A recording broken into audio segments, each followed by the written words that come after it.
L'invité de ce Smart Ideas, c'est Sébastien Crussol. Bonjour, bienvenue. Bonjour, merci. Vous êtes le cofondateur de la Compagnie des Pyrénées qui propose donc cette eau neuve, le neuf du département de l'Ariège. C'est une eau pyrénéenne. Vous l'avez lancée quand et avec quelle idée surtout ? C'est un projet qui date un petit peu. On l'a lancé en 2013.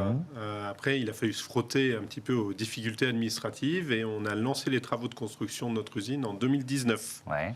Et alors, c'est quoi l'idée de départ ? Qu'est-ce qu'elle a de particulier, cette eau ? Alors déjà, elle est extrêmement qualitative. Ouais. C'est une des eaux les moins minéralisées de France. Donc ça en fait une eau qui est buvable par tous, en particulier par les nourrissons. C'est très important, oui. C'est une eau qui est avec un pH à 7. Donc ça permet d'être une eau non clivante. Ouais. Vous savez, on parle souvent d'eau avec des goûts très marqués. Donc nous, on a un goût extrêmement neutre, ce qui fait que tout le monde apprécie notre eau. Elle est très rafraîchissante. Et après, on a travaillé sur le fait de l'embouteiller dans des contenants les plus éco-responsables possibles. Oui, alors ça, je veux bien qu'on rentre dans le détail. Ça veut dire quoi, un contenant éco-responsable ? Alors, dès le départ, on partait sur... en 2013, on parlait de partir sur des produits issus du recyclage. D'accord. Et puis le monde a évolué. Entre 2013 et 2019, le monde a changé. Et donc on est parti sur des bouteilles en carton. Donc c'est notre produit phare aujourd'hui. Et on continue à développer des produits de plus en plus innovants en permanence. Ouais. Et donc on sort depuis très peu de temps des bouteilles en 100% aluminium recyclé, issues du recyclage de l'aluminium en France. Avec une entreprise française qui nous produit ces bouteilles. Donc, et avec, pour la production, une usine basse énergie. Ça veut dire quoi, une usine basse énergie ? Alors, c'est une usine déjà qui est en 100% énergie verte réelle. C'est-à-dire qu'on est alimenté par les centrales hydroélectriques qui nous entourent. On en a une à 2,5 km en dessous, une à 2,5 km au-dessus. Donc, on est pile au milieu. Ensuite, on récupère la chaleur de nos machines pour chauffer le bâtiment. Et on travaille en permanence à l'amélioration de notre consommation. En particulier, là, on a installé des logiciels qui nous permettent de suivre la consommation énergétique de nos machines en fonction du foisonnage. Ça veut dire quoi, ça ? Donc, en fait, en fonction de l'ordre dans lequel vous démarrez les machines, vous consommez plus ou moins d'énergie. Donc, on travaille à trouver l'enchaînement, le bon cheminement de démarrage de l'usine pour consommer le moins d'énergie possible. Ce qui évidemment est un enjeu encore plus important en ce moment.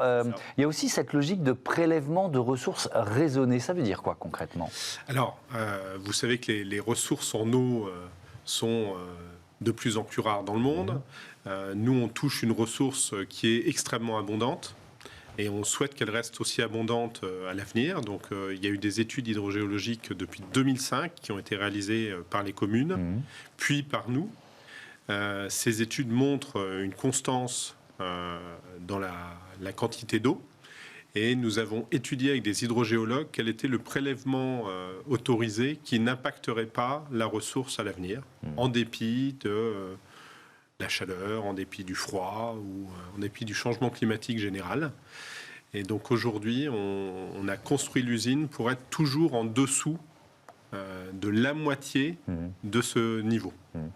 Effectivement, ça laisse de la marge. Quelles sont vos perspectives de développement, votre stratégie de croissance ? Parce qu'on a bien compris quel était l'ADN de l'entreprise. On peut se dire, si on est dans un prélèvement raisonné, est-ce que malgré tout, il y a des perspectives de croissance qui sont intéressantes ? Alors, aujourd'hui, on reste une petite entreprise. On a une activité commerciale de 2 ans. Un petit peu moins de 2 ans. Aujourd'hui, on est déjà bien présent, puisqu'on est présent dans l'immobilier, dans la restauration collective, dans les transports, auprès de beaucoup d'équipes de sport. Et maintenant, on commence à développer des produits plus techniques. Donc, on travaille sur des eaux dites fonctionnelles. Alors, le mot a été un petit peu galvaudé ces dernières années. Nous, il faut que ça ait un impact médical reconnu. Et pour ça, on travaille avec différentes entreprises, donc que ce soit avec des fabricants d'extraits naturels de plantes ou que ce soit avec des médecins sportifs ou des entreprises spécialisées dans tout ce qui est protection protection qualitative des produits. Donc C'est un grand projet. Et ça donne de belles perspectives aussi pour l'eau neuve et la Compagnie des Pyrénées. Merci beaucoup, merci Sébastien Crussol et à bientôt sur Bismart. Voilà, c'est la fin de cette émission. Un grand merci à Louis Perrin, Théo Boscar et Louise Merlin. Salut.